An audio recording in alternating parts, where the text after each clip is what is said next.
Federico De Roberto, uno dei maggiori scrittori della letteratura contemporanea, era anche un amante appassionato.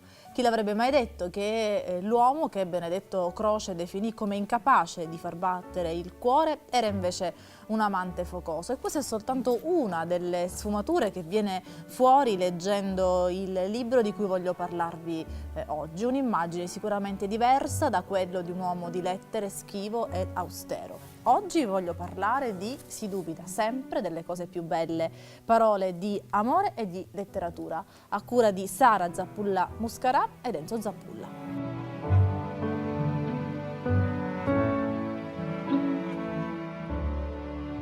Si dubita sempre delle cose più belle è un carteggio sostanzialmente che Federico De Roberto tenne per tantissimo tempo con la sua amante, la nobildonna Ernesta Valle, o Renata come la chiamava Federico, o Nuccia come la chiamava sempre Federico De Roberto. Un testo poderoso, come si può intuire anche guardando il libro, più di 2000 pagine, 764 lettere, tantissime foto, la maggior parte tutto materiale inedito che viene accuratamente analizzato e ricostruito. Alla fine Si dubita sempre delle cose più belle, che è un carteggio bilaterale. La rarità di questo carteggio è il fatto comunque che c'è ad ogni lettera una risposta. Questa è la cosa più importante, più rara. Ci regala un'immagine inedita di Federico De Roberto come uomo ma anche come scrittore. È stata un'avventura splendida che ha comportato anni di ricerche, ma che ha aperto una miniera, un pozzo di San Patrizio di notizie di tutti i generi, non soltanto amorose.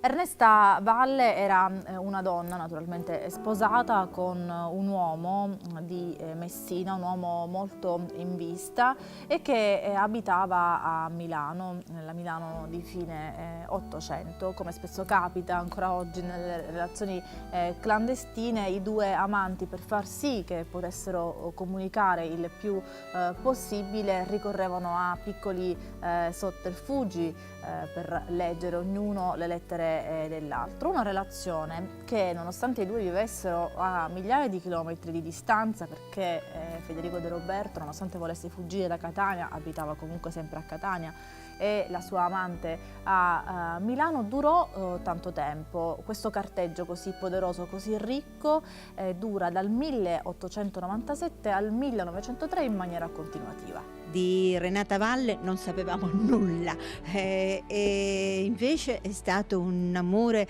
per tanti aspetti straordinario, sconosciuto, ignorato, che però ha sconvolto l'immagine tradizionale di uno scrittore austero, schivo, riservato, misogino quasi, come De Roberto, rivelandoci invece un appassionato amante, focoso e pieno di vitalità e di interessi, diciamo, amorosi.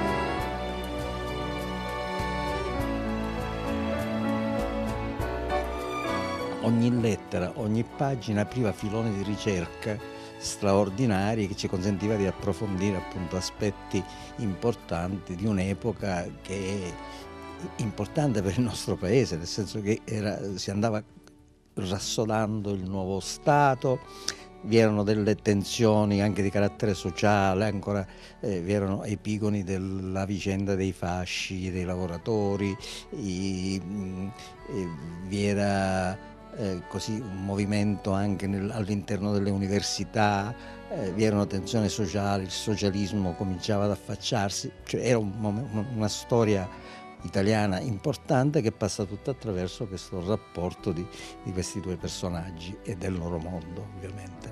Amore, dunque, passione, anche desiderio, ma non soltanto, c'è anche frustrazione, c'è anche sofferenza, c'è anche dolore nelle lettere di Federico De Roberto alla sua amante. Dolore e frustrazione non soltanto per il fatto di non poter dare seguito concretamente a questo rapporto clandestino, ma anche per le vicissitudini personali di De Roberto e anche professionali. Visse sempre con enorme frustrazione il fatto di dover rimanere a Catania, non riuscì mai ad accettare del tutto le critiche che i suoi contemporanei gli muovevano. De Roberto non era amato né come uomo né come scrittore.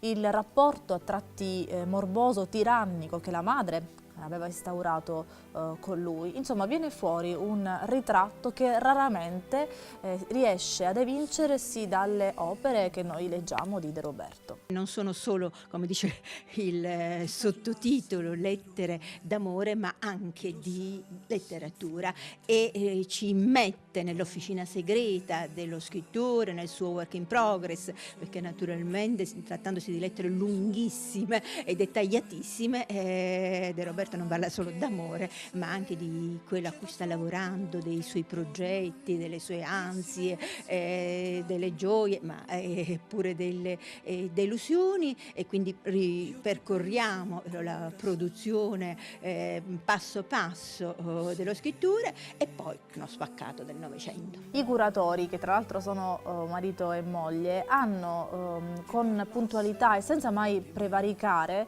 riportato questo carteggio di De Roberto e della sua amante. Hanno creato una sorta di continuum epistolare, come è stato definito, dove effettivamente si entra a 360 gradi nella vita amorosa e non soltanto amorosa di queste due persone. Ci fanno capire come veramente per tanti anni, non senza difficoltà, riuscirono ad animare, a tenere vivo questo amore. Un carteggio quindi, come detto, poderoso, 764 lettere, che in alcuni punti i curatori definiscono anche maniacale, perché De Roberto veramente con un'attenzione incredibile scriveva alla sua amata tutto quello che faceva ogni giorno, una sorta di diario che poi diventa una miniera inesauribile di notizie, di fatti, per cercare di capire meglio De Roberto, uomo, come abbiamo detto, non soltanto come scrittore. Una miniera inesauribile, una sorta di autobiografia. Quasi inconsciamente De Roberto ha scritto una sua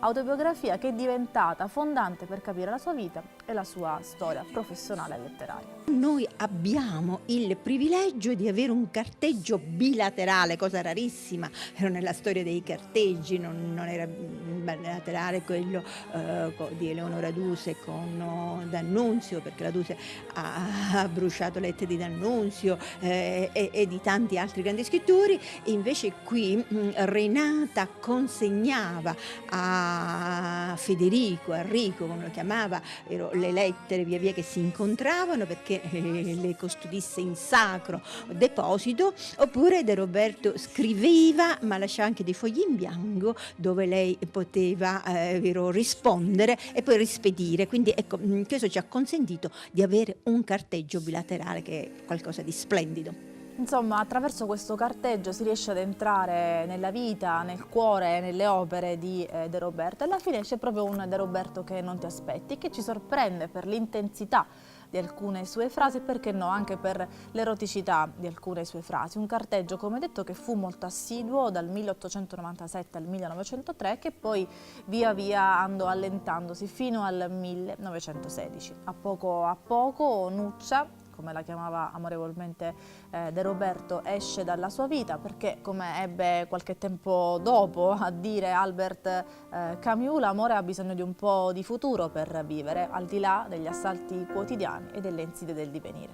Il futuro, per tanto tempo questo carteggio, questa relazione lo ebbe ed era costituito dalla speranza che nutriva De Roberto di poter approdare a un posto fisso nel mondo del Corriere della Sera o della lettura, che era la rivista del Corriere della Sera che nasceva a quell'epoca. Quando questa speranza praticamente finì, perché fu chiaro che non c'era più questa possibilità di trasferirsi a Milano, si sfilacciò anche il rapporto, si sfilacciò anche l'amore in qualche maniera, cioè non l'amore, il rapporto, perché l'amore credo che sia continuato ad esistere almeno nell'animo di De Roberto, e chiaramente non fu più alimentato, è come un fuoco che non viene alimentato, si spegne e diventa cenere.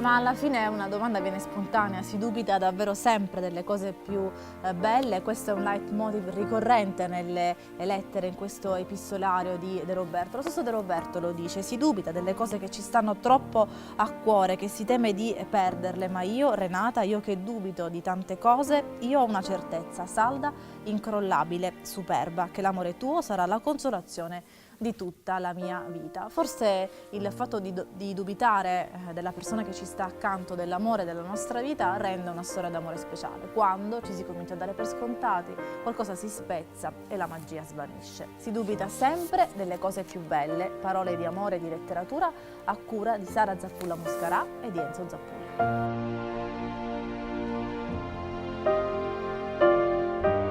Quando tu possiedi una cosa alla quale tieni moltissimo, hai sempre il timore che qualcosa te la faccia perdere, no? E questo dubbio, questa preoccupazione in qualche maniera alimenta il rapporto, cioè più tu hai la preoccupazione di perderlo, più lo rafforzi, no? Se invece lo vivi tranquillo come una cosa che oramai ti appartiene, corri veramente il rischio di svegliarti e non trovartelo più davanti. Questo è un rapporto che fino all'ultimo, ed infatti questa espressione dubbio, dubitiamo, io dubito, tu dubiti, eccetera, è un'espressione ricorrente nelle lettere, cioè non è solo la frase che è stata ricavata dalle lettere che è diventata il titolo del libro, ma è un leitmotiv che, come dire, che ricorre spessissimo nella corrispondenza di questi due.